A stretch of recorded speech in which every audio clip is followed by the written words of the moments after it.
Bum bum bum bum bum bum bum bum bum bum bum bum. The Peter Dislike Show. Bum bum bum bum bum bum bum. Let's do that again.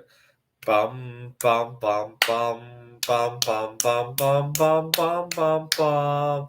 The Peter Dislike Show. Bum bum bum bum bum bum bum. Well, happy Juneteenth. This is the fourth Juneteenth that I celebrate. I first learned about Juneteenth in 2020. George Floyd had just been murdered. I was living in Seattle at the time, and there were huge protests in downtown Seattle. We had a CHAZ, Capitol Hill Autonomous Zone, and I went there on two occasions actually. The first time was actually on June 13th of 2020, and learned all about what happened to George Floyd, learned that there was a Juneteenth holiday.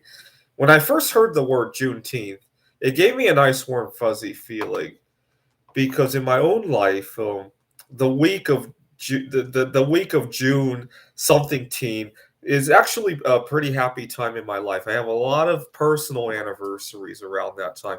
On June 13th of 2010, I went on my first date with myself. I had met a girl on a June 17th of 2014, and there were a few others. And so when I first heard Juneteenth, it was like, what else happened during this week? And that's when I learned about the freeing of the slaves and all that. And I had a great time at the CHAZ protest, despite what it was about, because I had a lot of anxiety in 2020. To give you an idea of how bad social anxiety I had, when I first learned we had to lock ourselves up, I actually got a good feeling about that. It wasn't the end of the world, actually, because I had a lot of anxiety problems. I thought we were going to work remotely permanently. Of course, I really love working with our students. I teach at a community college now, so I wouldn't want to go back to that. Right, but at the time, I had a lot of anxiety. I was working on getting over it, and it was a great stepping stone. Let's put it that way. The other thing I liked about it was that I had a hard time getting accepted for who I was as a solo sexual, as somebody who doesn't do the kind of things that other people do. So, for example, right now everybody is going crazy about seeing Taylor Swift. I would never go to a Taylor Swift concert, even to this day. It's too noisy. I like Taylor Swift, but I'll listen to her on the radio. I can't stand all the crowds and cheering, and I just can't. And unfortunately, people put a different color to the kind of way I like to relax myself, right? So, for example, I would never go to a Taylor Swift concert, but I would definitely go to a solar eclipse, right? Especially if I could go somewhere where there's not going to be huge crowds of people. I remember years ago, nobody did those things. Nowadays, it's a lot more popular. I used to have Vantage Washington all to myself when I went to view those things. It's kind of sad. Well, it's good. It's good that more people are doing it, so that I'll be more accepted for who I am. But it's also kind of sad. The thing I dislike about crowds of people going to Vantage Washington to view that stuff is that some people idle their cars. I mean, just go there and view it with it, but don't please turn off your car, especially if it's like a spring or fall kind of weather, right? Oh, it's not too cold, not too hot. Turn your car off and enjoy the scenery, please. Right? I can understand it if it's in the dead in the middle of winter time, but unfortunately, usually it's not, right?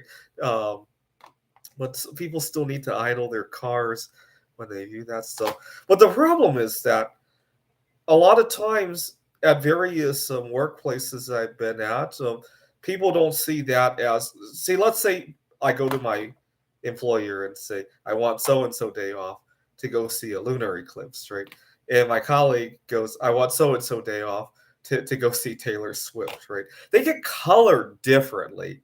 I mean, you can't deny that. They just get colored differently, especially if the person asking is going with their significant other, going with their children. The concepts just get colored very, very, very, very differently. We also live in a very materialistic world, right? Where spending thousands and tens of thousands of dollars to see a concert is just more important than seeing nature, right? Something that you could just take a day off and look out and see, or you might not even have to travel very far to see, right? Uh, that I think that's a big problem. Now, 2 years ago, I was upset to learn that Juneteenth was going to become a federal holiday. Don't get me wrong. I know what Juneteenth stands for. I love it. I just don't think the feds should tell us what days we should take off. The feds don't tell us what time we should eat. They don't tell us what time we should go to the bathroom. I think by extension, they shouldn't tell us what days we should take vacation, right? I think the people can decide what days they want to go on vacation better than the feds, right? Uh, unfortunately, we keep adding more and more holidays. Eventually, every day is going to be a holiday, and well, automation is going to take over, right? Actually, part of the reason I started turning my art into a career is that art's probably going to be the last job to go if you stop and think about it, right? With automation. Uh, all right, I'm happy Juneteenth. Let's do some fortune telling. Let's see. I got 5 silver die. I'm going to roll them, and I rolled. I don't know if you guys can see this. A 3, a 6, a 1, a 6, and a 5. 6 is a very lucky number for me, actually, because I did really well when I was 6 feet away from everybody else. 3 is a very lucky number because it means that a single person being accepted by a couple, right? So 3 people. 5 is kind of an unlucky number. It means to procrastinate. When I was a kid, I had a bad habit of asking for 5 minutes every time we needed to do something. I was 13 years ago. My grandpa passed away, and we went to his funeral. I couldn't get going. We were at my uncle's apartment. I couldn't get going. My brother was saying, "Come on, let's go," and I would ask for 5 more minutes. So 5 has become a very unlucky, meaning to procrastinate. Right. This is a Heater Dislike Show. Bum bum bum bum bum bum bum bum bum bum bum bum. The Peter Dislike Show. Bum bum bum bum bum bum bum. Bum bum bum bum bum bum bum bum bum bum bum bum. The Peter Dislike Show. Bum bum bum bum bum bum bum.